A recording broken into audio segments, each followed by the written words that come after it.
இந்த கல்வி காலத்தை இன்றைக்கு பாரமாக கருதுகிறோம்.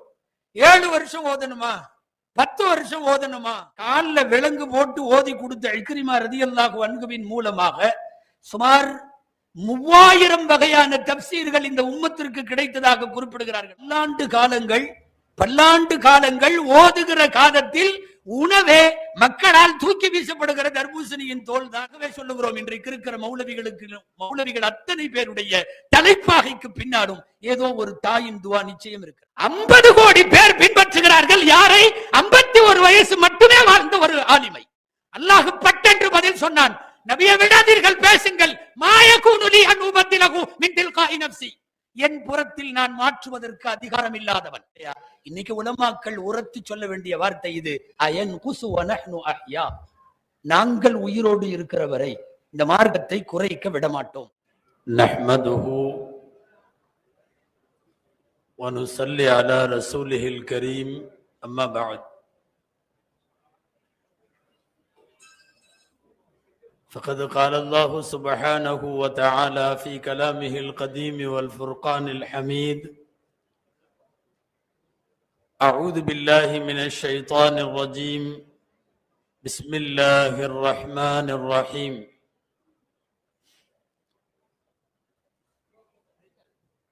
ولا تمدن عينيك إلى ما متعنا به أزواجا منهم. صدق الله العظيم. وقال رسول الله صلى الله عليه وسلم: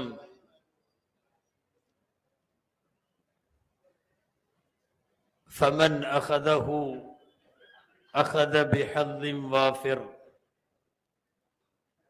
صدق رسول الله صلى الله عليه وسلم. அளவற்ற அருளாளனும் நிகரற்ற அன்புடையோனுமாகிய எல்லாம் வல்ல அல்லாஹுவின் பெயரால் துவங்குகிறேன். அருமைநாயகம் முஹம்மதுர் ரசூலுல்லாஹ் ஸல்லல்லாஹு அலைஹி வஸல்லம் அவர்களின் மீதும் நற்பாக்கியங்கள் நிறைந்த அவர்களுடைய உம்மத்தின் மீதும் குறிப்பாக இந்த உயர்ந்த அரங்கில் பங்கேற்றிருக்கிற நம் அனைவர் மீதும் எல்லாம் வல்ல அல்லாஹுவின் நல்லருள் என்றென்றும் நிறைவாக உண்டாவதாக. ஆமீன். கண்ணியத்திற்கும் மரியாதைக்கும் உரிய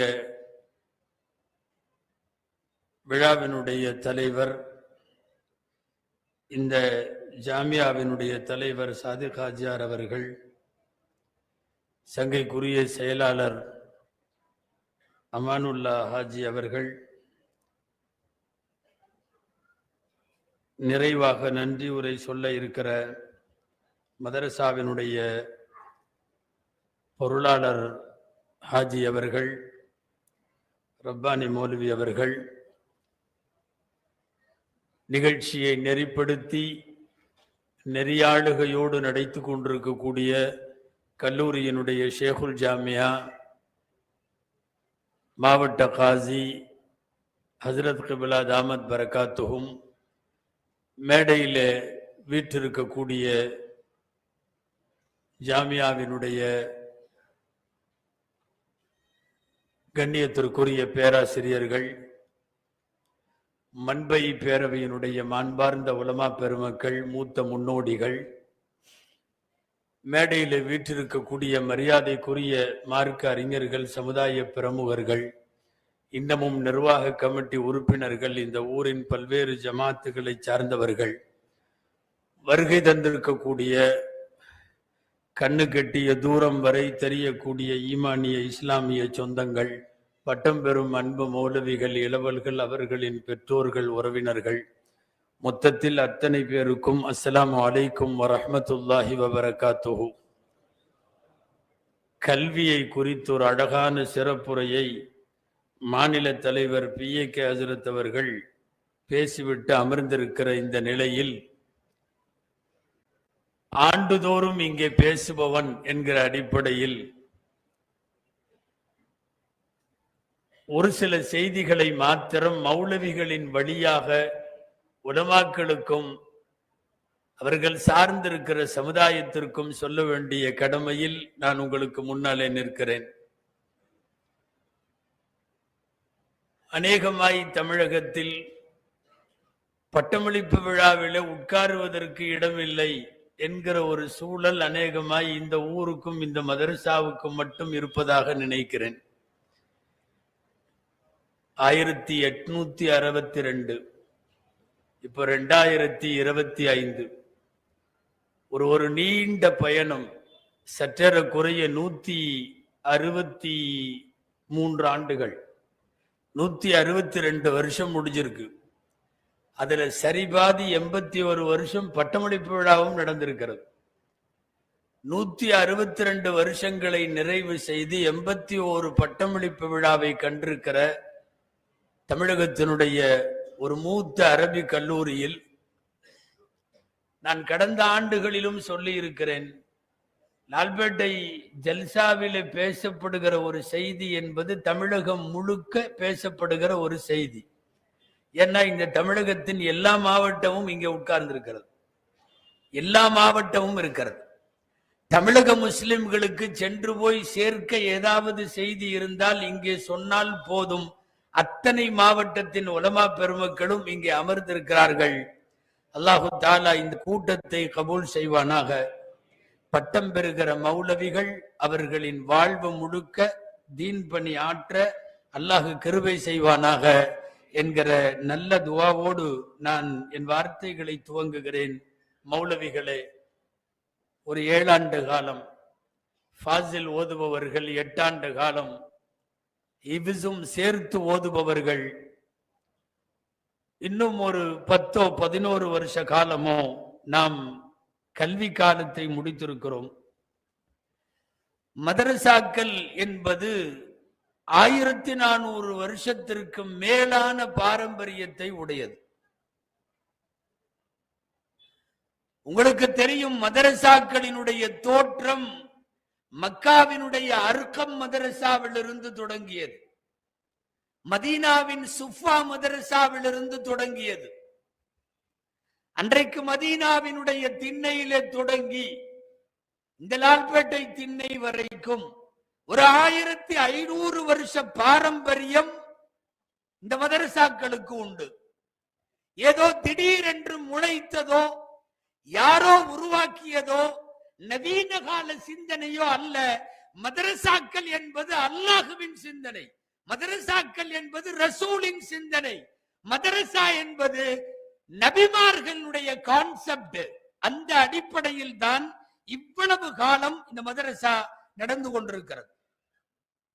இந்த கல்வி காலத்தை இன்றைக்கு பாரமாக கருதுகிறோம். 7 வருஷம் ஓதணுமா, 10 வருஷம் ஓதணுமா? நமக்கு முன்னாடி உள்ளவங்க ஓதனதை விட நாம ஓதுறது ரொம்ப கம்மி.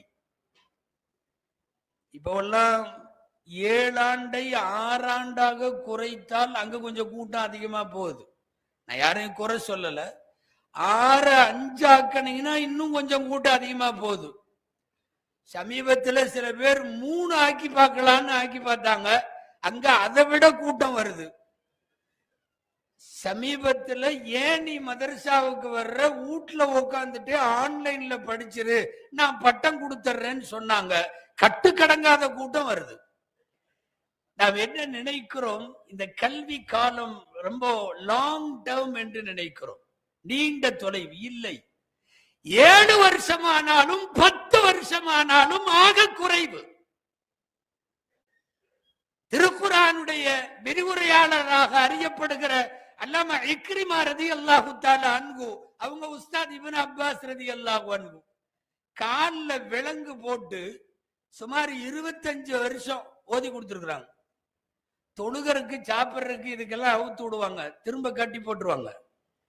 கால்ல விலங்கு போட்டு ஓதி கொடுத்த இக்ரிமா ரலியல்லாஹு அன்ஹுவின் மூலமாக சுமார் 3000 வகையான தப்சீர்கள் இந்த உம்மத்திற்கு கிடைத்ததாக குறிப்பிடுகிறார்கள் அல்லவா? இக்ரிமா ரலியல்லாஹு அன்ஹுவுக்கு காலில விலங்கு போட்டு ஓதி கொடுத்த இப்னு அப்பாஸ் ரலியல்லாஹு அன்ஹு காலம் எவ்வளவு காலம்? நாம ஓதுற 7 வருஷம், நாம ஓதுற 5 வருஷம், இதையெல்லாம் பெரிய காலமாக கருதுகிறோம். 1500 வருஷ கால உலமாக்களின் வரலாறுகளை அல்லாஹ்வின் அருளால் உங்களுடைய துவாவால் பேசி கொண்டு வருகிற நான் நேற்றைக்கு பேசிய ஷூட்டிங்ல ஷேகுல் இஸ்லாம் ஜக்கரியா ரஹமத்துல்லாஹி அலிகின்னு சொல்லி ஜக்கரியா அல் அன்சாரி 102 வருஷம் வாழ்ந்தவங்க, ஜாமியுல் அஸ்ஹருடைய உஸ்தாத், அவங்கள பத்திய வரலாறு பேசிவிட்டு வந்தேன். அன்பானவர்களே, 20 வருஷம் அஸ்ஹர்ல படிக்கிறப்ப சாப்பாடு இல்ல. ராத்திரி பாடமெல்லாம் முடிஞ்சதுக்கு அப்புறம் ஹவுஸ் மாதிரி ஒரு குளம் இருக்குது, அங்க போயிருக்கிறாங்க. போய் தண்ணி எடுத்து குடிச்சிட்டு தர்பூசணி சாப்பிட்டு அந்த ஊர் மக்கள் தர்பூசணி தோலை போட்டு போயிருப்பாங்க குளத்து மேட்ல. அந்த குளத்து மேட்ல போய் பழம் அல்ல, தர்பூசணிய சாப்பிட்டு தோல் கிடக்கும், தோலை எடுத்து முழுசா சாப்பிட்டு வயிறு நிறைஞ்ச உடனே வந்து படுத்துருவாங்க. பல்லாண்டு காலங்கள் ஓதுகிற காலத்தில் உணவே மக்களால் தூக்கி வீசப்படுகிற தர்பூசணியின் தோல் தான் என்று ஒரு வரலாற்றை பேசுகிற போது நாமெல்லாம் சொகுசா ஓதிட்டு இருக்கோம்னு அர்த்தம். நல்லா ஓதி, காலமும் கம்மியா ஓதுறோம், ரொம்ப சில பேர் 7 வருஷம் வாங்குறாங்க. இங்க இருக்கிறவன் எல்லாமே 3 வருஷமாவே கோர்ஸ் வச்சுட்டதுனால 7ன்னு உன்ன வாய புழக்கிறாங்க. 20 வருஷம் 30 வருஷம் ஓதியவர்கள் எக்கச்சக்கமான பேர், நிறைய கஷ்டங்களோடு ஓதியவர்கள். உங்களுக்கு தெரிந்த ஒரு வரலாறு, இன்றைக்கு யுத்த வாசம் அடித்து தற்போது ஓய்ந்திருக்கிற பலஸ்தீனத்தினுடைய கசாவிலே ஏழை தாய், குழந்தை 2 வயசு, தகப்பனார் மௌத்தா போயிட்டார். எத்தீமான குழந்தை, தாய்க்கு கணவன் இல்லை, கையில பச்சை குழந்தையை தூக்கிட்டு அந்த அம்மா யோசிக்குது, புருஷன் மௌத்தா போனதுக்கு பின்னாடி இதே கசால எத்தீமுங்கிற அடையாளத்தோட என் குழந்தை வளர வேண்டாம், எங்கேயாவது போய் பொழைச்சுக்கலான்னு தன் மகனை பெரிய ஆலிமாக்க வேண்டும் என்று நினைக்கிறது. ஓரளவு யூகித்திருப்பீர்கள் நான் சொல்லுவது. இமாம் ஷாஃபிஈ ரஹ்மத்துல்லாஹி அலைஹி கசாவிலே குடியிருந்த குடும்பம், ரொம்ப பிரியமான குடும்பம். தகப்பனார் மவுத்து, 2 வயசு குழந்தைய தூக்கிட்டு அந்த அம்மாவுடைய கால் கசாவிலே இருந்து மக்காவிலே வந்து நிற்கிறது. என் மகன் மக்காவிலே ஓத வேண்டும். மக்காவிலே ஓரளவு இளமை முழுக்க முஹம்மது இப்னு இத்ரீஸ் ஷாஃபிஈ ரஹ்மத்துல்லாஹி அலைஹி மக்காவில ஓதி முடிச்சாச்சு. 14-15 வயசு, ஹாஃபிஸாவாயாச்சு 7 வயசுல. அன்றைக்கு பிரபலமாக இருந்த முவத்தா மனப்பாடம் பண்ணியாச்சு 10 வயசுல. இமாம் ஷாஃபி ரஹ்மத்துல்லாஹி எழுதுகிறார்கள், ஹஃபில்துல் குர்ஆன மின் சாபிஇ வல் முஅத்தா ஃபில் ஆஃபி ஆஷிரி. 10 வயசுல நான் வந்து முவத்தாவும் மனப்பாடம் பண்ணிட்டேன். எங்க அம்மா சொன்னாங்க, ஓதுறத மட்டும் நிறுத்தக்கூடாதுப்பா, என்ன 10 வருஷம் தானே ஓதி இருக்க, மதீனா போய் ஓதலாம் வா, நான் இங்க மக்காவுல பணக்கார வீடுகளில் பாத்திரம் தேய்த்து உனக்கு காசு தருகிறேன், நீ போய் ஓதிட்டு வா. 2 வயசுல பாத்திரம் கழுவிய தாய் மகனை ஆக உயர்வான இடத்துல ஓத வைத்தார். மக்காவில் ஓதி முடித்து மதீனா போயாச்சு. மதீனாவிலையும் ஏறத்தாழ 5-6 வருஷம் ஓதி முடிஞ்சு. அம்மா, நான் ஓரளவு மக்காலையும் ஓதிட்டேன், மதீனாலையும் ஓதிட்டேன், 2 ஹரம்ல இருக்கிற எல்லா உலமாக்கள்கிட்டையும் ஓதிட்டேன். பாத்திரம் தேய்த்து மகனை ஓத வைக்கிற ஒரு கூலி தொழிலாளியான தாய் இமாம் ஷாஃபியின் தாய் சொன்னார்கள், யமன்ல பெரிய முஹத்திஸ்கள்லாம் இருக்காங்களாம், ஒரு 3 வருஷம் மட்டும் யமன்ல போய் ஓதிர்த்தா அப்படின்னு சொன்னாங்க. மக்கா முடிந்தது, மதீனா முடிந்தது, யமனுக்கு போனார்கள் இமாம் ஷாஃபி ரஹ்மத்துல்லாஹி. 7 வருஷம் ஓதுறமே அப்படின்னு அதிகமா நினைக்கிறவங்களுக்கு நான் இதெல்லாம் சொல்லிட்டு இருக்கிறேன். ஆக பிஸ்கோத்து தான் நம்ம ஓதிட்டு இருக்கோம், ஒண்ணுமே இல்லை. இதுல வேற 7 வருஷத்துல சில பேர் ஃபாசிலுக்கு போறியான்னா முறைக்கிறான். 7 வருஷத்துக்கு அப்ப இன்னும் எங்க போறது அப்படிங்கிற மாதிரி. அன்பானவர்களே, 10 வருஷம் மக்கால முடிஞ்சா, மதீனால முடிஞ்சா, யமன் 3 வருஷம். யமன்ல முடிச்சுட்டு இமாம் ஷாஃபி ரஹ்மத்துல்லாஹி வந்தாங்க. அது வரைக்கும் தன்னுடைய மகனுக்காக வேண்டி பாத்திரம் தேய்த்து வேலை பார்த்து கொண்டிருக்கிற ஒரு தொழிலாளியான தாய், எப்ப யமன்ல ஓதிட்டியா? ஓதிட்டேன். எல்லாரும் சொல்றாங்க, பகதாது போனா நல்ல இல்மு இருக்கான், கொஞ்சம் அங்கேயும் போயிட்டு வந்துரு. நம்ம இருந்தா என்ன நினைச்சிருப்போம்மா, என்ன இந்த அம்மாவுக்கு நம்மளுக்கெல்லாம் கல்யாணம் பண்ணி வைக்கிற ஐடியாவே இல்லையா, இல்ல இப்படி காலம் பூரா மதரசாவில் கட்டி போடுறதுன்னு முடிவு பண்ணிட்டாங்களா, என்னென்ன வரலாம். இப்பெல்லாம் 5வது முறை ஓதுறப்பவே பொண்ணு பாக்குறாங்க வீட்டுல.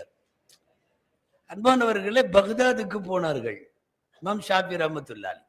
அவர்கள் சம வயது ஒத்தவர்கள் எல்லாம் குடும்ப வாழ்க்கையில செட்டில் ஆயிட்டு இருக்கிறப்போ, மக்கா முடிந்து மதீனா முடிந்து யமன் முடிந்து பக்தாதுக்கு வந்து விட்டார்கள். ஓதுவதோடு சேர்த்து ஓதியும் கொடுத்தார்கள். மங்காப்புகள் கொண்ட இமாம் ஷாஃபி ரஹ்மத்துல்லாஹி அலைஹினுடைய சப்தம் அரசவை வரை எட்டியது.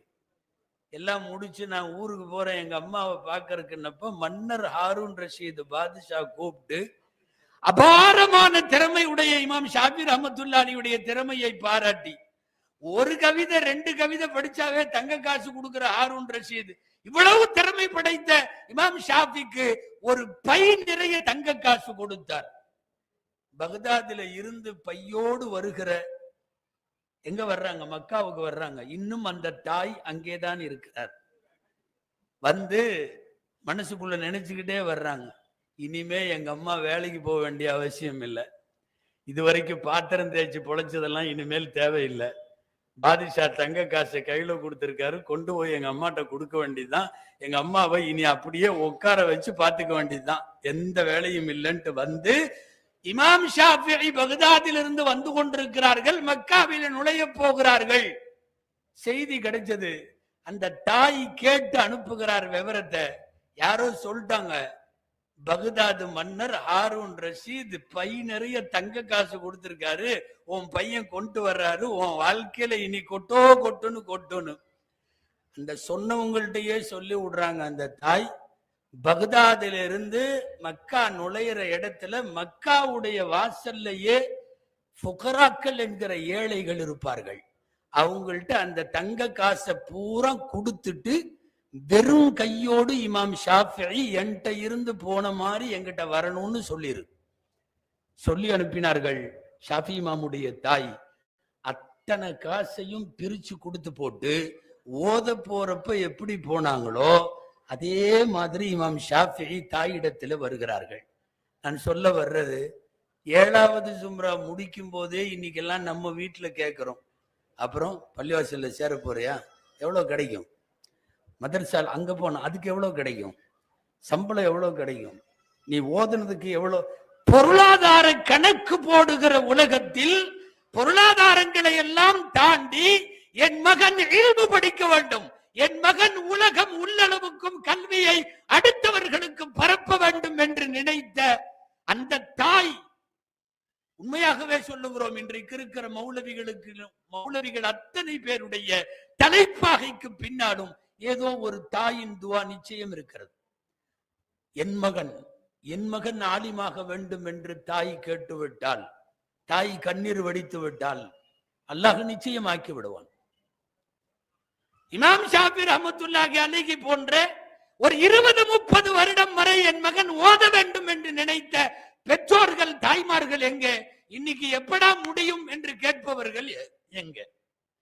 இது கூட பரவாயில்ல. சில பேர் 4வது ஜும்ரா முடிச்சுட்டு வேறொரு மரிசால 7வது ஜும்ராக்கு போயிடுறான். இது அந்த கொடுமை, அது தனி கொடுமை. அது இங்க பேசுறது இல்ல, மஜ்லிஸுல் மதாரிஸ்ல பேசணும். 4 தான் ஓதிட்டு இருந்தா திரும்பி பார்த்தா பத்திரிகையோட நிக்கிறான், பட்டமளிப்பு விழா உண்டு. அன்பானவர்களே, ஆண்டை குறைக்க முற்படுகிறோம். இல்லை, இந்த கல்வி காலத்தின் ஆண்டை கூட்டுவதற்கு நாம் முயற்சிக்க வேண்டும். 7 ஆண்டு போதாது, 10 வருஷம் தேவை என்க வேண்டும்.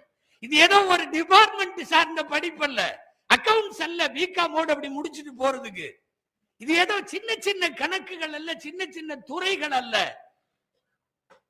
இதற்கு முன்னாடி பேசியவர்கள் சொல்லுவது போல் மிகப்பெரிய கடல்.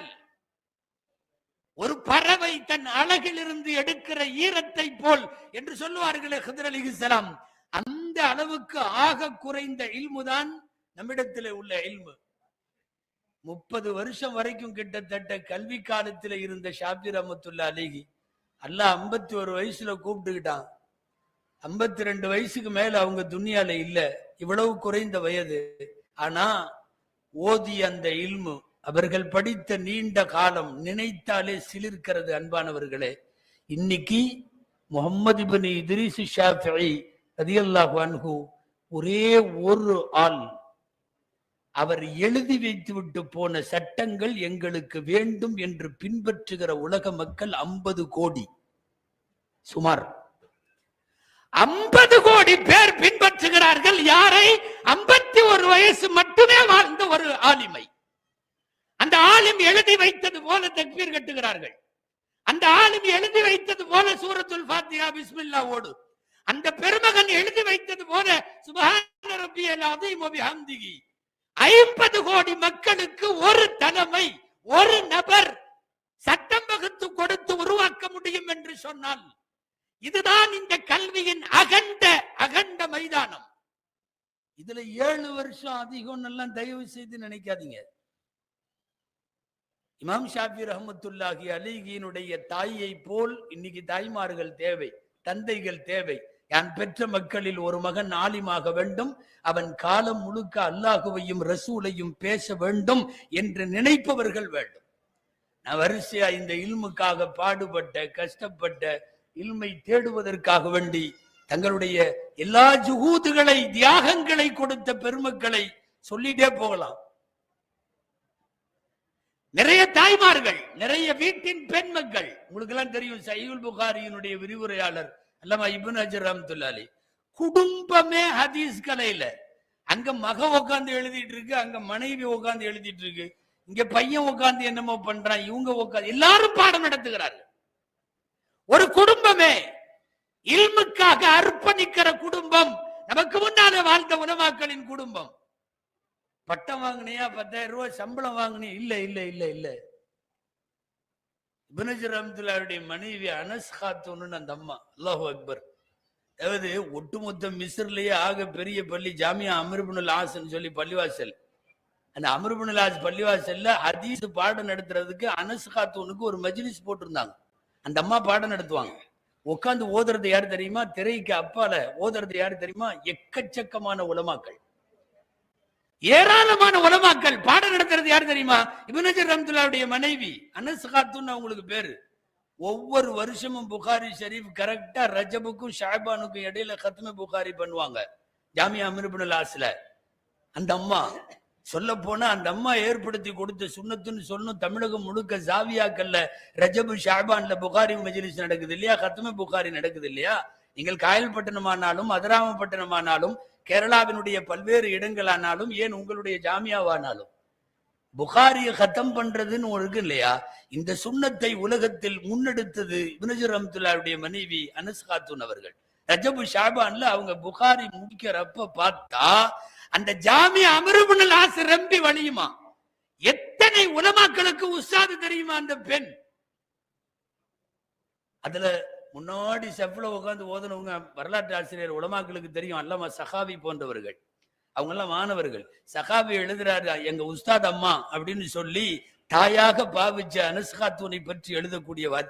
போய் இப்னு ஹஜர் ரஹ்மத்துல்லாஹி அலைஹி இன்னொரு பள்ளிவாசல்ல புகாரி நடத்துறாங்க. அவங்கள்ட்ட போய் சொன்னாங்களா, உங்க மனைவி நடத்துற முஹத்திஸா இருந்து அவங்க படிச்சு கொடுக்கிற ஹதீஸை நோக்கி அவ்வளவு ஞானம் கொப்பளிக்கிறதுன்னு சொல்லி இப்னு ஹஜர் ரஹ்மத்துல்லாஹி அலைஹி சிரிச்சுக்கிட்டே பதில் சொன்னாங்களாம், நிஅம ஸௌஜத்து லி வ நிஅமல் உம்மு லி பனாத்திஹா வ நிஅம ஷைஹத்து லி தலாமீதிஹா. எனக்கு அவள் நல்ல மனைவி, அவள் பெற்ற பெண் மக்களுக்கு இப்னு ஹஜர் ரஹ்மத்துல்லாஹி அலைஹி பனாத்துகள் தான், பெண் மக்கள் தான், பெண் மக்களுக்கு அவள் தாய், அவளுடைய மாணவர்களுக்கு அவள் சிறந்த உஸ்தாத். இதை தவிர வேற என்ன சொல்ல முடியும்? ஒரு மிகப்பெரிய அளவில் குடும்பமே இல்முக்காக. இப்னு ஹஜர் ரஹ்மத்துல்லாஹி அலைஹி நிறைய சொல்லிட்டே போகலாம். சஹீஹுல் புகாரியினுடைய விரிவுரையா எங்கேயாவது ஒரு ஆள்கிட்ட, ஒரு ஆலிம்கிட்ட ஒரே ஒரு இல்மு கிடைக்குதுன்னு தெரிஞ்சா பயணப்பட்டு போனவர்கள் இப்னு ஹஜர் ரஹ்மத்துல்லாஹி அலைஹி. அதிகமா சஃபர் செய்யல, செஞ்ச சஃபர் பூரா எதுக்கு தெரியுமா? ஒரு ஹதீஸுக்கு 2 ஹதீஸுக்கு. யார் வந்தாலும் சரி அவங்கள்ட்ட போய் உட்காந்துக்கிறது, கையை கட்டி ஏதாவது தெரிஞ்சா கேட்டுக்கிறது. சகோதரர்களை நான் சொல்றது, நம்ம ரொம்ப கம்மியான காலம் ஓதுறோம். சில பேர் இன்னைக்கு நவீன சிந்தனைங்கிற அடிப்படையில ஏன் 7 வருஷம் ஓதுறீங்க, ஏன் 10 வருஷம் ஓதுறீங்க, என்ன பண்றீங்க? அதாவது என்னமோ மதரசால சாப்பிட்டு சாப்பிட்டு தூங்கிட்டே இருக்கிற மாதிரி. இங்க அஃப்லாக்கு ஓதுறதுக்குள்ள மூளை பிதுங்கி வெளியே வந்துடும். இவங்க நினைச்சுக்கிறது அப்படி, சும்மா சாப்பிட்டு சாப்பிட்டு தூங்குறாங்க போல தெரியுது. நான் சொல்லிட்டு இருந்தது இப்னு ஹஜர் ரஹ்மத்துல்லாஹி அலைஹி பத்தி. ஹஜ்ஜுக்கு போய் ஜம்சம குடிச்சிட்டு, எல்லாரும் ஜம்சம குடிச்சிட்டு துவா செய்வாங்க இல்லையா? மாஉ ஜம்சம் லிமா ஷுரிப லஹு, ஜம்சம் எதுக்கு குடிச்சாலும் அதுக்கு கபூல் ஆகும். எடுத்து தண்ணியை குடிக்கிறதுக்கு முன்னாடி துவா செய்யறாங்க, யா அல்லாஹ் எங்களுக்கு முன்னாடி வாழ்ந்த இமாம் தஹபின்னு ஒருத்தர் வாழ்ந்தாரு, அவரு மாதிரி இல்மும் அவர் மாதிரி மனன சக்தியும் எனக்கு கொடு. இந்த ஜம்சம் தண்ணியில அதை மட்டும் கேட்டுட்டு குடிச்சிட்டார். வரலாற்று ஆசிரியர் எழுதுறாங்க, தஹபியினுடைய மனப்பாட சக்தி அப்படியே இப்னு ஹஜருக்கு வந்து விட்டது ரஹ்மத்துல்லாஹி அலைஹி என்று எழுதுகிறார்கள் ஹாஃபிஸ் தஹபி. அல்லாஹு அக்பர். 200 கிதாபு, வரலாற்று கிதாபு. அவர்கள் எல்லாம் எவ்வளவு ஓதி இருக்க வேண்டும், எவ்வளவு படித்திருக்க வேண்டும். 200 கிதாபு. இமாம் தஹபி என்னென்னவெல்லாம் தலைப்புல கிதாப் எழுதுவார்னு கிதாபை பார்த்தா ஆச்சரியமா இருக்கு. அவரு ரசூலுல்லாஹ்ல இருந்து அவர் காலம் வரைக்கும் உள்ளவங்கல்ல 80 வயசுக்கு மேல எத்தனை உலமாக்களோ அத்தனை பேர் வரலாறும் எழுதியிருக்காரு. இந்த கிதாபுக்கு பேரு மன்ஜாவஸ ஸமானீன், 80 கடந்தவர்கள் அப்படின்னு ஒரு கிதாப். கொஞ்ச நாள் கழிச்சு அதை எழுதி முடிச்சு போர் அடிச்சிருச்சு போட்டிருக்கு. அதுக்கப்புறம் என்ன பண்ணாரு, அஹ்லுல் மிஅத்தி ஃபஸாயிதா, 100 வயசு 100 வயசுக்கு மேல வாழ்ந்த உலமாக்கள், அது ஒரு தனி கிதாப். எல்லாம் இத்தனை பெரிய கிதாப். எவ்வளவு படித்தார்கள், எவ்வளவு எழுதினார்கள், ஆச்சரியமாக இருக்கிறது. ஒரு இடம் விடவில்லை இவர்கள் எல்லாம். கல்வி என்பது 7 ஆண்டு அல்ல, அது 70 ஆண்டானாலும் நிறைவாகாது. வயசான காலத்துல இப்னு ஹஜர் ரஹ்மத்துல்லாஹி அலைஹி அவங்க சொந்த ஊர் அஸ்கலான்ல உட்கார்ந்து இருக்காங்க. யாரோ வந்து சொல்றாங்க, தூனிஸ்ல இருந்து ஒரு பெரிய ஆலிம் வர்றாரு, அவர் ஹஜ்ஜுக்கு போறாரு, போற வழியில இங்க வர்றாரு அப்படின்னு சொன்ன உடனே சந்திக்கிறதுக்கு தயாராயிட்டார் இப்னு ஹஜர் ரஹ்மத்துல்லாஹி அலைஹி. அவங்க பேரு இப்னு அரஃபா அப்படின்னு பேர். இப்னு அரஃபா அல் மாலிகி ரஹிமஹுல்லாஹ். மாலிகி மதுஹபுடைய பெரிய மேதை, வயதான ஆலிம், ஹஜ்ஜுக்கு போறாரு. தூனிஸ் டு மக்கா வழியில அஸ்கலான். இப்னு ஹஜர் ரஹ்மத்துல்லாஹி அலைஹி ஊருக்கு வர்றாரு. இவர் போய் உட்கார்ந்துட்டார். போய் உட்கார்ந்து யாரு கிடைச்சாலும் எதையாவது வாங்கிடணும், அதுதான். யாரு கிடைச்சாலும், எந்த ஆலிம் கிடைச்சாலும். சில பேருக்கு அப்படி ஒரு டேஸ்ட் இருக்கும். ஒரு ஆலிம் கிடைச்ச உடனே உட்காந்து பேசிட்டு இருக்கிறதும், முசாவா செய்யறதும், அத்தர் வாங்குறதும், அத்தர் கொடுக்கறதும் அல்ல, பிரயோஜனமா அவங்கள்ட்ட இருந்து ஒரு செய்தியை கழட்டணும். இப்படி போய் உட்காந்துக்கிட்டாரு. ஹஜ்ஜுக்கா போறீங்க? ஆமா, ஹஜ்ஜுக்கு தான் போறேன். ஜம்சம் இதுக்கு முன்னாடி குடிச்சிருக்கீங்க? ஆமா குடிச்சிருக்கேன். இல்ல, ஜம்சமோட டேஸ்ட் ஒரு மாதிரியா இருக்குது, ஏன் கேட்கறது யாரு தெரியுமா? இப்னு ஹஜர் ரஹ்மத்துல்லாஹி அலைஹி. அவங்க திரும்ப கேட்டாங்க, ஒரு மாதிரியா இருக்குன்னா? இல்ல, நல்ல டேஸ்டா இல்ல, கொஞ்சம் லேசா உப்பு கரிக்கிற மாதிரி இருக்குது. அதாவது நம்ம ஊர் பக்கம் சப்ப தண்ணின்னு சொல்லுவாங்க. உப்பு தண்ணி வேற, நல்ல தண்ணி வேற, ரெண்டுக்கு இடையில சப்ப தண்ணின்னு ஒன்று இருக்குல்ல, அந்த மாதிரி கொஞ்சம் உப்பு கரிக்கிற மாதிரி இருக்குதே ஜம்சம். நானும் நிறைய உலமாக்கள்கிட்ட கேட்டேன், மன நிறைவான மாதிரி எனக்கு பதில் கிடைக்கல, நீங்க சொல்லி கொடுங்கன்னு கேக்குறாங்க. இல்லம்மா இப்னு ஹஜர் ரஹ்மத்துல்லாஹி அலைஹி. இப்னு அரஃபா சொன்னாங்க, இன்னமா யுஷ்ரபு தஅப்புதன் லா தலதுதன். டேஸ்டுக்கு குடிக்கிற தண்ணி அல்ல அது, அது இபாதத்துன்னு குடிக்கிறது. ஒருவேளை டேஸ்டா இருந்தா காபிர் குடிப்பான், முஸ்லிம் குடிப்பான், ஈமான் உள்ளவன் குடிப்பான், இல்லாதவன் எல்லாம் குடிப்பான். ஒரு பாட்டில் குடிக்கிறவன் 2 பாட்டில் குடிப்பான். இது எல்லாருக்குமானதல்ல, தஅப்புதாக குடிக்கப்பட வேண்டும். அப்படின்னா ஈமான் கொண்டவன் மாத்திரமே குடிக்க வேண்டும் என்றால், அல்லாஹ் திட்டமிட்டு ஏற்பாடு செய்து வைத்த சுவை அது. யுஷ்ரபு தஅப்புதன் லா தலதுதன். அது டேஸ்ட் நல்ல. இப்ப நம்ம சிறுவாணி தண்ணி, தாமிரபரணி தண்ணி, இந்த தண்ணி, அந்த தண்ணின்னு வச்சுக்கிட்டு ஊர்ல இருந்து நம்ம ஊர் தண்ணியை கையில தூக்கிட்டு வர்றோம். என்னன்னா எங்க ஊர் வாட்டர். டேஸ்டுக்கு குடிக்கிற தண்ணி வேற, இபாதத் அடிப்படையில குடிக்கிற தண்ணி வேற. இப்னு ஹஜர் ரஹ்மத்துல்லாஹி அலைஹி எழுதுகிறார்கள், இப்னு அரஃபாவின் பதிலுக்கு பின்னால் தான் ஜம்சம் விஷயத்தில் எனக்கு தெளிவான ஒரு தீர்ப்பு கிடைத்தது, மனசுக்கு ராகத்தான ஒரு பதில் கிடைத்தது. நான் சொல்லிட்டு வர்றது, வாடும் காலமெல்லாம் கல்வி கற்றார்கள். 7 ஆண்டு 10 ஆண்டு என்று தங்களை சுருக்கி கொள்ளவில்லை. அவ்வளவு தூரம் தொடர்ந்து படித்தவர்கள், நமக்கு முன்னோர்களாக இருப்பவர்கள் எல்லாமே. வஃபாத்துக்கு முன்னாலே அல்லாமா இப்னு ஜௌசி ரஹிமஹுல்லாஹ் மெம்பர்ல நின்னுட்டு சொன்ன வார்த்தை அல்ஃபைனி முஜல்லத். இந்த கையால் நான் 200 வால்யூம்கள் கிதாப் எழுதியிருக்கிறேன். ஒரு புக் அல்ல, 200 புக் அல்ல, ஒவ்வொன்றையும் பல வால்யூம்கள். அது மொத்த பாகம் என்று கணக்கு போட்டால்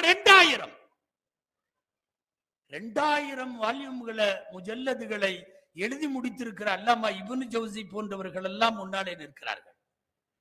அன்பான சகோதரர்களே, ஓதி முடித்தவர்களானாலும் ஓதி கொண்டிருப்பவர்களானாலும் சொல்லுகிறேன், நாம் இன்னமும் நிறைய படித்தாக வேண்டும். முடிந்தால் எத்தனை ஆண்டுகள் வேண்டுமானாலும். அதே போல இன்னொரு கோணம், அதை முக்கியமாய் வலியுறுத்தி சொல்லித்தான் என் உரை நிறைவு பெற வேண்டும். காலத்திற்கு ஏற்ற பணியாற்ற வேண்டிய கடமை நமக்குண்டு.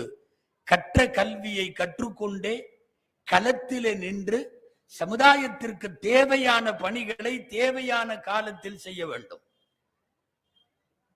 நான் நீண்ட அரசியல் எல்லாம் பேச தயாராக இல்லை என்றாலும் உங்களுக்கு நாட்டு நிலைமை தெரியும். எந்த நேரமும் உள்ளே வருவதற்கு பொது சிவில் காத்து கொண்டிருக்கிறது. எந்த நேரமும் அமலாகி விடுவதற்கு வக்ஃப் சட்டம் காத்து கொண்டிருக்கிறது. எந்த நேரமும் சிறுபான்மை தரத்தினுடைய வழிபாட்டு தலங்களை அபகரிக்க உண்டான சூழ்ச்சி முனைப்பில் இருக்கிறது. இது எல்லாம் ஏதோ அரசியல்வாதிகள் பார்த்துக் கொள்வார்கள் என்று அல்ல, யாரோ சில தலைமைகளுக்கு உள்ளது என்று அல்ல. இதையும் முன்னெடுத்து செய்ய வேண்டியது உலமாக்கள் தான்.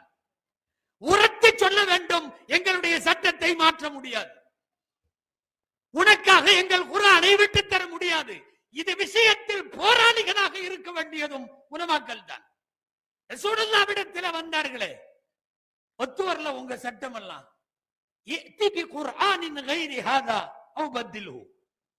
ஒன்னு வேற குர்ஆன் கொண்டு வா, இல்லன்னா இந்த குர்ஆனை மாத்து. அவன் 2 விஷயம் தான் முன் வைக்கிறான். ஒன்னு மாத்திரு, மாத்த முடியலையா இத கொஞ்சம் திருத்து, 2ல ஒன்னு செய்.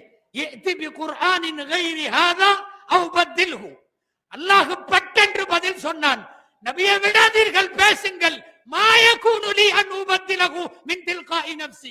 என் புறத்தில் நான் மாற்றுவதற்கு அதிகாரம் இல்லாதவன், நான் மாற்ற முடியாது.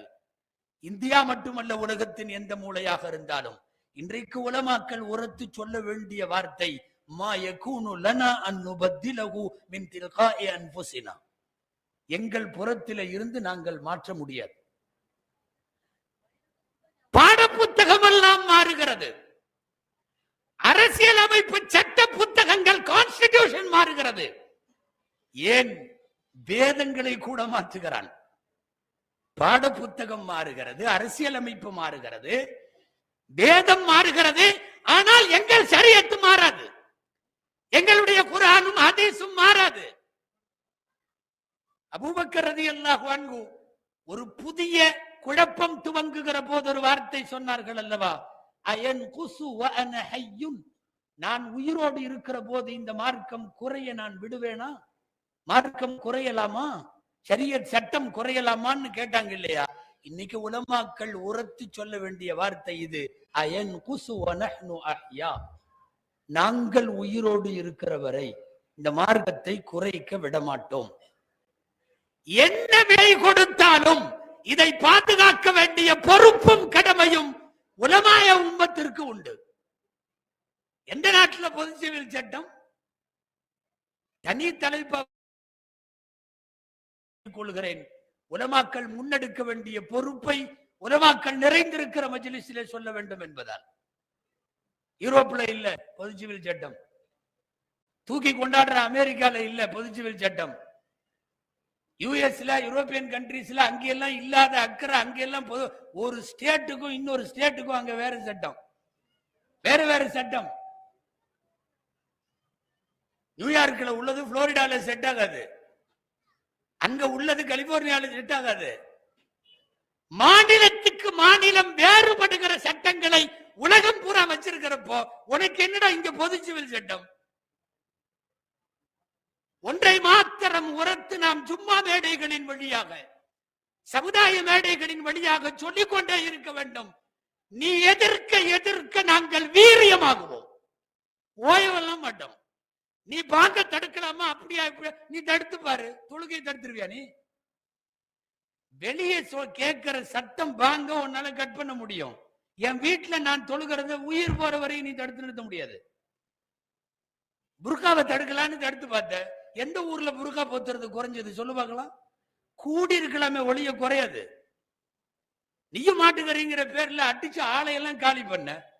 யாரு சாப்பிடாம இருந்தான்? ஆய்வே சொல்லுது கடந்த 10 வருஷமா மாட்டுக்கறி அதிகமா சாப்பிடுறாங்களாம். எல்லா பக்கமே அதிகமா இருக்கு. நிறைய நோன்பு கஞ்சிக்குள்ள அதுதான் வருது. எங்க குறைஞ்சது? சென்னையில உணவு திருவிழான்னு போட்டான். பீச்சில் உணவு திருவிழா. எல்லா ஊருடைய சாப்பாட்டையும் போட்டானுங்க. என்ன காரணமோ தெரியல, பீஃப் மட்டும் மிஸ்ஸிங். என்னாச்சு தெரியுமா? சாயந்தரம் போராட ஆரம்பிச்சானுங்க. பீஃப் வேண்டும், பீஃப் வேண்டும். நம்மளாலாம் யாருமே இல்லை அதுல. பாயெல்லாம் இல்ல. பாய்க்கெல்லாம் எங்க கிடைக்கும்னு தெரியும், அவங்க தனியா வாங்கிட்டாங்க. இங்க சாப்பிட வந்தவன் போறான். தேசத்தினுடைய நிலைமை என்ன தெரியுமா? நீ பீஃப் தரலன்னா போராடிடுவான். நீ மாட்டுக்கறியை எடுக்கிற வரை சாப்பிடுவோர் அதிகமாகிறார்கள். நீ புர்காவை தடுக்கிற வரை போர்த்துபவர்கள் அதிகமாக இருப்பார்கள். நீ பாங்கு அது இதுன்னு எதை கை வச்சாலும் அது முன்பை விட வீரியம் எடுத்து வளருமே ஒழிய ஒருபோதும் அது குறையவே குறையாது. நான் சொல்ல வர்றது, உலமா பெருமக்கள் உரத்து சொல்ல வேண்டிய கட்டாயமாக சில காலக்கடமைகள் நமக்கு இருக்கிறது. ஹஜ்ரத் சொன்னாங்க, பிஏகே ஹஜ்ரத் அமானி ஹஜ்ரத்தினுடைய நூலை பற்றி எல்லாம், அல்லாஹ் அவர்களின் கபரை ஒளிவாக்குவானாக, காலத்திற்கு ஏற்ப களமாடுதல் அப்படிங்கிறது அதுல தலைப்பு, அதுல செய்தி. என்ன உம்மத்திற்கு எந்த நேரத்தில் என்ன தேவையோ அந்த பணியை உலமாக்கள் எடுத்து செய்ய வேண்டும். இன்னைக்கு தேவை இது போன்ற பொல்லாத சட்டங்கள் ஒரு சிறுபான்மை சமூகத்தின் மீது திணிக்கப்படுகிற போது அதற்கு எதிர் நின்று களமாட வேண்டிய பொறுப்பு நமக்கு நிச்சயமாக இருக்கிறது. சவுதி மாதிரி இருந்துட முடியாது. சவுதியில அவன் என்னென்னத்தையோ பண்ணி வைக்கிறான். மெம்பர்ல துவா செஞ்சுட்டே இருக்கிறாங்க உலமாக்கள். வெள்ளிக்கிழமை மெம்பர்ல பாத்தீங்கன்னா அல்லாஹும்ம அஸ்லிஹ் வலிய அம்ரினா தொடக்கமே அங்கிருந்தா வருது. அவரை நல்லா வச்சிரு, அவரை நல்லா பாதுகாத்துரு, அவரை நல்ல காரியத்துல கொண்டு போய் சேர்த்து. எங்க கொண்டு போய் சேர்த்துறது? அவன் கிளப் எல்லாம் ஆரம்பிச்சிட்டு இருக்கான். சாராய விற்கிறான், ஸ்டோர்ல கடையில விற்கிறான். இதுல வேற கண்டிஷன், அம்மா ஒரு நபருக்கு 40 லிட்டர் மட்டும் வழங்கப்படும். அட கொள்ளை போவா, 40 லிட்டர் ஒரு கடையில கொடுக்க ஆரம்பிச்சுன்னா அப்புறம் என்ன ஆகுன்றது எங்களுக்கு தெரியாதா? என்னென்ன சட்டங்கள் கடந்த ஆகஸ்ட் லாஸ்ட்ல சவுதியில வந்த சட்டம் நீங்க படிச்சிருப்பீங்க, எல்லா தளங்கள்லயும் வந்தது. ஒரு அந்நிய பெண் அந்நிய ஆணோடு ஹோட்டல் அறை எடுத்து தங்கலாம், அவர்களை தடுக்க முடியாது. அப்புறம் உலகத்தினுடைய எல்லா நாட்டுக்கும் உனக்கும் என்ன சட்டம்? கடல்ல தீவு, கடல்ல தீவு, தீவுல A to Z அத்துமீறுகிற அத்தனையும் இருக்கிறது. சவுதியில பல்லாயிரம் அல்ல லட்சக்கணக்கான உலமாக்கள் இருக்கிறார்கள். வாய் திறந்து பேசிய ஒரு 100 பேத்துக்கு கீழே அவங்க எல்லாம் ஜெயிலுக்கு போயிட்டாங்க. மற்றபடி மௌனம் காக்கிறவர்கள் வெளியிலே தான் இருக்கிறார்கள். நாம் நினைவுபடுத்த வேண்டும், சத்தியத்தை சொல்லுகிற நேரத்தில் வாயை பூட்டிக் கொள்பவன் ஊம ஷைத்தான் ஹதீஸ் இருக்கு இல்லையா? அஸ்ஸாகித்து அனில் ஹக்கி ஷைத்தானுன் அக்ரஸ், அநேகமாய் நபிமொழி வார்த்தை என்று நினைக்கிறேன். அஸ்ஸாகித்து அனில் ஹக், சத்தியத்தை பேசாதவன், பேச வேண்டிய நேரத்தில் மௌனமாக இருப்பவன் ஊம ஷைத்தான். உண்மையாகவே இன்னைக்கு அங்க நிலைமை அதுதான். கடல் தீவு கட்டப்படுகிறது, A to Z எல்லாமே அந்த கடலுக்கடியில கட்டப்படுகிற தீவு. கேட்டா வெளிநாட்டு பயணிகளின் உள்ளங்களை குளிர்விப்பதற்காக கட்டப்படுதான். வெளிநாட்டு பயணிகளின் ஒன்னை விட ஆக சின்ன நாடு அந்த நாடு, கத்தார் நாடு.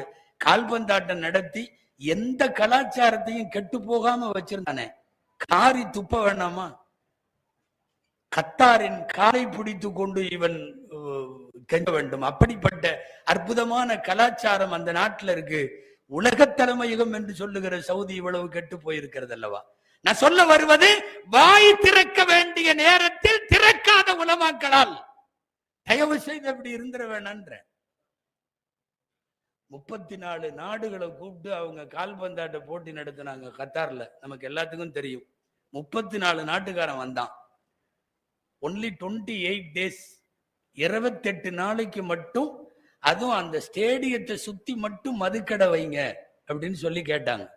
நாட்டினுடைய அதிபர் தெளிவா சொன்னான், we will not change our religion for 28 days. 28 நாளைக்காக எங்க மார்க்கத்தை நாங்க மாத்த முடியாது. நீ நடத்தினா நடத்து, இல்லைன்னா வெளியே போ. 28 நாட்கள் 34 நாடும் குடிக்காமல் மது அருந்தாமல் ஒரு சமூகத்தை நாட்டுக்குள்ள வர வச்சுட்டு வெளியே தள்ள அவன் எங்கே? கடலுக்குள்ள தீவு கட்டி புட்டி குட்டின்னு எல்லாம் கொடுக்கிற இவன் எங்க? நீங்கள் யோசிக்க வேண்டும். தடம் மாறுகிற போது வாய் திறந்து பேச வேண்டிய பொறுப்பு உலமாக்களிடத்தில் உண்டு. இன்றைக்கு இந்த நாட்டில் இயற்றப்படுகிற எந்த சட்டமானாலும், நான் நிறைவுக்கு வந்து விட்டேன் அன்பானவர்களே, வக்ஃப் உள்ளிட்ட காரியங்கள்ல தமிழகத்திலே மாத்திரம் இருக்கக்கூடியது 60,000 ப்ராப்பர்ட்டி, 60,223 வக்ஃப் சொத்து, எல்லாமே கோடி கோடி கோடி. ஆட்டையை போடுறதுக்காக ஒரு சட்டம் வருது, முழுக்க முழுக்க இதை அல்றதுக்காக. இந்தியா 54 முஸ்லிம் நாடு இருக்கு, எந்த நாட்டிலையும் அல்லாவுக்காக உள்ள வக்ஃப் ப்ராப்பர்ட்டி இவ்வளவு இல்ல, சவுதி உட்பட எங்கேயுமே இவ்வளவு வக்ஃப் சொத்து கிடையாது. இந்தியாவில இருப்பதை போல இல்லை. 8,65,640 ப்ராப்பர்ட்டி, கோடிகள்ல சைபரே போட முடியாது, தலை சுத்திரும், அவ்வளவு சொத்து இருக்கு. இன்னைக்கு எல்லாம் அண்ணன் ஐடியா போட்டு உள்ள சட்டம் வருது.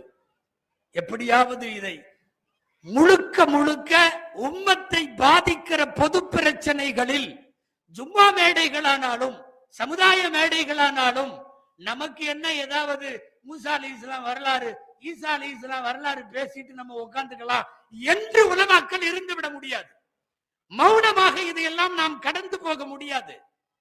இதையெல்லாம் எதிர்த்து களமாட வேண்டிய பொறுப்பு நிச்சயமாக முஸ்லிம்களுக்கு உண்டு, குறிப்பாக உலமாக்களுக்கு உண்டு. எனவே அன்பானவர்களே, நான் 2 செய்திகளை சொல்லி இருக்கிறேன். நிறைவாய் அதை நினைவுபடுத்தி முடிக்கிறேன். கற்ற காலங்கள் குறைவு. நீங்கள் இன்னமும் படிக்க வேண்டும், இன்னமும் கற்க வேண்டும். எந்த வகையிலாவது கல்வியை தொடருங்கள். தயவு செய்து 7 வருஷத்தை அதிகம்னு நினைக்காதீங்க. ஆக கம்மியான காலம். பொருளாதாரத்தை மையமாக கொண்டு இயங்க வேண்டாம். ரப்புல் ஆலமீன் இமாம் ஷாஃபி ரஹ்மத்துல்லாஹி அலைஹி போல், இமாமுல் ஆலம் அபூ ஹனீஃபா ரஹ்மத்துல்லாஹி அலைஹி போல் மங்கா புகழ் உடையவர்களாய் இறந்த பின்னும் அல்லாஹ் நம்மை வாழ வைப்பான். 3வது, சமுதாயத்திற்கு தேவையான பிரச்சனைகளை வாய் திறந்து உரத்து பேசி களமாட வேண்டிய பொறுப்பு. அது என்ன எதிர்ப்பு வந்தாலும், அல் ஹவுஃப் லா தகஃப் ஃபில்லாஹி லௌமத லாயிம் என்று ரசூலுல்லாஹ் சொன்னது போல், அல்லாஹுவுக்கு மட்டும் அஞ்சி களமாட வேண்டியது நம்முடைய பொறுப்பு. அல்லாஹ் அதை செய்வதற்கும் தௌஃபீக் செய்வானாக. பட்டம் பெறக்கூடிய அன்பு மௌலவிகள், ஃபாசில்கள், ஹாஃபிதுகள், உலமாக்களாக அமர்ந்திருப்பவர்கள், நம் அத்தனை பேரையும் அல்லாஹ் நம் உயிரின் கடைசி சொட்டு, கடைசி ரூஹ் பிரிகின்ற நேரம் வரைக்கும் அல்லாஹுவையும் ரசூலையும் உலகத்திற்கு எடுத்து சொல்லுகிற சன்மார்க்கத்தினுடைய ஊழியர்களாய் அல்லாஹ் நம் அனைவர்களையும் ஆக்கி அருள்வானாக. ஜஸாக்குமுல்லாஹு கைரா. வ ஆகிர் தஅவானா அனில் ஹம்துலில்லாஹி ரப்பில் ஆலமீன். அஸ்ஸலாமு